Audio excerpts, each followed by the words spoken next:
psychologist at Viewpoint Psychology and Wellness. Dr. Schwartz, thank you for joining us once again. Thank you for having me. Absolutely. How are you doing? How's your team, your family? We're doing good over here. I mean, taking it day by day. That's what we can do. So, right now we're seeing a lot of industries reopen. We're seeing society start to kind of reemerge, and it can be kind of scary for some people that may not want to come back out to go to work, or may not want to go out to the parks and go out to stores and so on. What do you suggest that maybe they can do to help overcome some of those fears as they reemerge from their homes and try to come back to some semblance of normalcy? Well, I think there's a few things that can happen. I think number one, you have to follow what the experts are telling you. Wear your mask, keep your distance, wash your hands. That's what makes you feel like you have some control in all of this. And those are the things that will keep you safe. And I think don't just kind of jump out there. Maybe take small little steps. Maybe it's, if you haven't gone even to a grocery store, maybe it's stepping into a grocery store. Maybe it's, just going to your office for an hour or two, just to kind of feel it out, see your comfort level, see what's going on. Those of us who have been quarantined and just have not left the house at all, it can be very intimidating if you haven't gone out there to see what's going on. So my advice would be just take baby steps out there. Yeah, I think that's great advice. You got to go step by step, do little things at a time.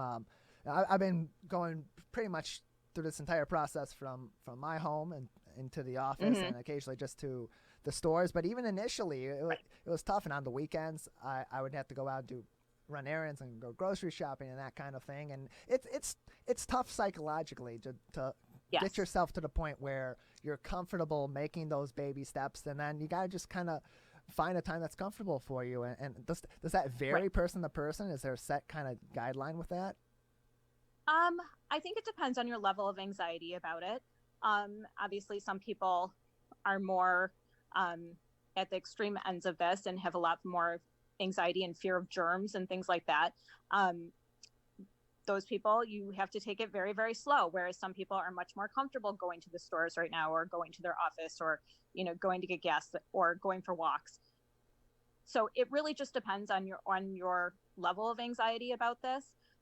But just do what you're comfortable with. Don't push yourself too much, because that's not good for you. Just kind of prove to yourself, see that there is safety practices out there, and that you're not walking out into a danger zone. Okay, that people are doing what they need to do to stay safe. And we have a lot of variations that are coming into our lives too right now with Yes. new guidelines. We got to wear our masks. We got to Yes. keep that social distance. And I found it, at least initially in this, and even to some extent now with the mask requirements out in public. I'm not wearing one in the studio right now. It's just me in here today. But even just wearing the mask normally when you get out of your car and you're going into the grocery store, when you're in the office but not in the studio, it's tough to break out of your usual routine and your usual habits. Why are these kind of simple things like wearing a mask, keeping 6 foot distance, why can those be so tough to become norms in somebody's routine? Well, people don't like change. Um, so that's one reason. There's a variety of reasons. I mean, I was out on Sunday, driving to a store, and I saw a lot of people not following the social distance measures, which was interesting to me to watch. And it was interesting to see, and figure out the reasons why that's happening. There's a lot of reasons. I mean, as far as teenagers go, which I have seen over the weeks, a lot of teenagers who have not necessarily been making changes or following social distance practices. Their reason is teenagers think that they're invincible to some degree, that nothing's going to happen to them. So it's hard for them to make changes when they think that they're going to be fine, that there's no issues. As far as adults, they don't want to let go of what we're seeing on TV too. Some of them don't want to let go of their freedoms. Some want to defy kind of the guidance to feel like they have control in their lives still. Some people don't think that the virus is that dangerous because they haven't had any personal connection with it. So if it's not around them, it can't hurt them. There's a variety of reasons why this happens. And I think it's different for everybody. And there's also the denial piece that's been here since the beginning. And that's, kind of fueled by fear. But people feel that, it's not happening. People are over exaggerating, and that it's not really a big deal. So these are a lot of the thought processes that go on in people that are preventing them from making the choices that are going to keep them and everybody else safe. And there's differences between everyone. Everyone has a different motivation for why they don't feel they need to participate or don't have a desire to, or just don't bring that into their routine. So let's go kind of step by step with that. You mentioned teenagers. You mentioned younger people that tend to think that they're invincible. How do you break through that? We talked a lot with about educating your kids and your family with Kurt Lawson earlier on, and with Greg Flynn yesterday. What are some of those strategies that parents can have and families can have to kind of break through that hard outer surface with these teenagers? That one is pretty tough. I work with a lot of teenagers, and they do have this belief that they're invincible, and they're missing their friends, and so they're kind of they don't care anymore. So they're willing to do whatever it takes to be around their friends, and just not following the guidance or the guidelines that are out there. Really, like you just said, like Kurt has said, education is key. If they aren't watching TV, I would encourage them to watch TV to some degree to see what's really going on in the world. Because if they've been at home this whole time and they've been sheltered, or their parents have kept them from watching what's going on, let them get a glimpse of what's going on in the world. Let them see the reality of what's going on, because I don't necessarily think they always understand how dangerous this really is for them. We're speaking with Dr. Melanie Schwartz, psychologist at Viewpoint Psychology and Wellness on the Megacast, Civic Center TV, and BAMA, Birmingham Municipal Access Television, 89.3 Lakes FM, 88.1 The Biff, WBFH, out of the Bloomfield Hills School District, and WAHS 89.5 Avondale Community Radio. So, Dr. Schwartz, on the other end of the spectrum here, you have older adults, you have young adults, you have just adults of all ages that may not want to comply as well. What are some strategies for loved ones, for friends, for colleagues to break through with them potentially? I think it's hard because we don't have control over other people. So also what Kurt was saying is just model your own behaviors, your own safe practices. And that sometimes encourages other people to do the same. Lecturing someone isn't going to help. Educating will. So education, modeling, setting guidelines for your office. I know at our office we have, which has been running for certain therapists this whole time, we are just educating them on how to maintain safety. We have signs up all over the office, on the front door.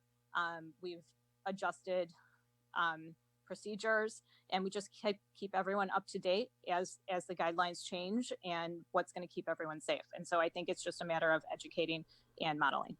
Dr. Melanie Schwartz, psychologist at Viewpoint Psychology and Wellness. Locally, we just saw an article today from Local 4 News, WDIV TV, that Oakland County has formed a task force to reduce social isolation amongst senior citizens. It includes teaching them interaction with technology, more access to mental health care as well. What are some things that maybe you're seeing with your senior patients, or that your colleagues are seeing with their senior patients, that may be coming up as a result of this current crisis that we're in? Well, both personally and professionally, my parents are elderly. They're just very isolated. They're definitely starting to feel depressed, lonely, especially people who live by themselves. It's probably the most difficult on them, because they're not great at technology. They don't know how to socialize with people. They just want to be with people in person. And so it's been very difficult for them. I've also seen some anxiety as well. I'm encouraging them to reach out to their family members, let their family members teach them how to use technology if they have that ability. I know a lot of people have done a lot of driveway interactions, backyard interactions while social distancing, because that's all you can really do right now. But I'm encouraging that as this goes on, and while it is, the elderly, obviously that is one of the most dangerous populations, they're going to need they're going to need interactions and socialization while this is going on, because this is going to go on for a very long time with them. And so we're going to have to figure out ways to keep them engaged. What are some of those ways that we can keep them engaged while maintaining our social distance, while keep ensuring that this vulnerable population is staying safe as well?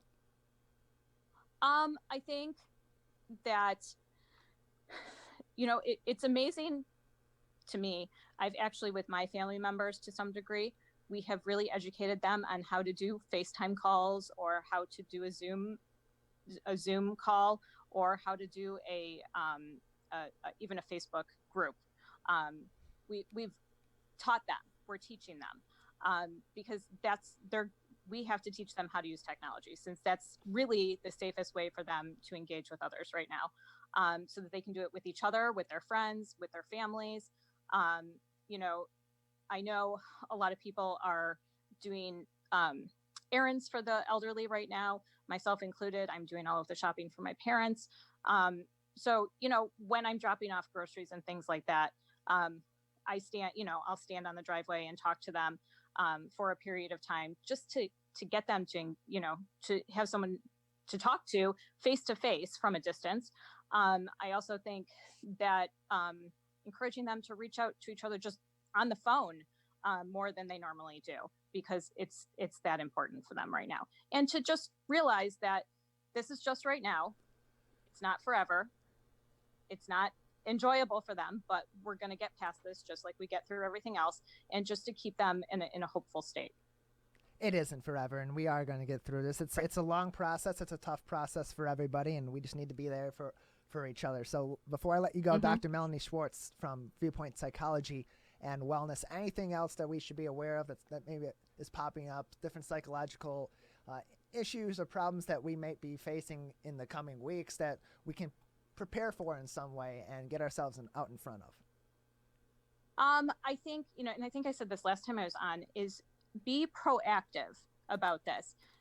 It's going to be very difficult to not come out of this with some form of mental health issue, because of the trauma that it is, the trauma, the grief, the emotions that are coming from this experience. So stay on top of it. If you are struggling, talk to someone. There are many ways to do that, whether it's through a crisis line, whether it's through a friend, contacting a mental health practice or facility. Stay on top of it, because in the end, we're all going to have to deal with it, and better to deal with it when you're experiencing it than wait it out, because then it'll be more difficult. So just be more proactive about it and recognize when you're having a hard time dealing with it right now. That is fantastic advice. Dr. Melanie Schwartz from Viewpoint Psychology and Wellness, thank you very much for joining us today. Thank you. Dr.